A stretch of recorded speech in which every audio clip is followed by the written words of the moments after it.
Сәлеметсіздер ме ата-аналар? Мен Алтын бала тобының тәрбиешісі Бибаныр. Мен бүгін сіздерге балаларға өтілетін спорттық ойындар жайында түсіндіріп таныстыратын боламын. Бүгінгі біздің тақырыбымыз кім күшті, кім епті.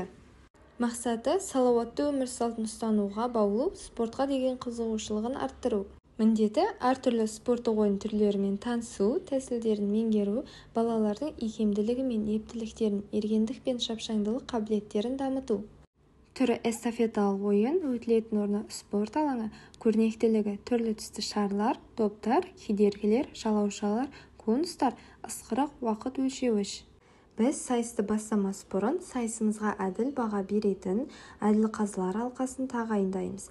Әр кезең сайын әділ қазылар өз бағасын береді.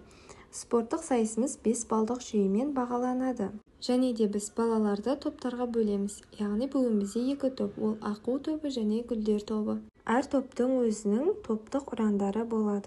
Біз спорттық ойындарды әр кезеңге бөліп өтеміз. Бізде бірінші кезең қос аяқпен секіру. Шарты: қос аяқпен берілген 5 шеңбер ішіне секіріп, белгіленген конусты айналып, кері қарай тап солай тапсырманы орындау. Екінші кезең ирелеңдеп жүру. Шарты: сызылған сызық бойымен ирелеңдеп жүріп барып, белгіленген конусты айналып, кері қарай тік жүріп қайту. Үшінші кезең кім жылдам. Шарты: балалар өздеріне берілген геометриялық пішін, яғни төртбұрыш пен шеңбер үстімен жүріп, белгіленген конусты айналып, кері қарай тік жүгіріп қайтады. Бізде төртінші кезең жас спортшылар. Шарты: балалар допты жерге ұрып, жүгіріп, белгіленген конусты айналып, кері қарай допты теуіп, тік жүгіріп қайтады. Көрсетті міне өз өнерін балалар, сайыстың да соңы келіп таянар. Жеңімпазды анықтайық қанекей, әділ қазы сайысты әділ бағалар деп.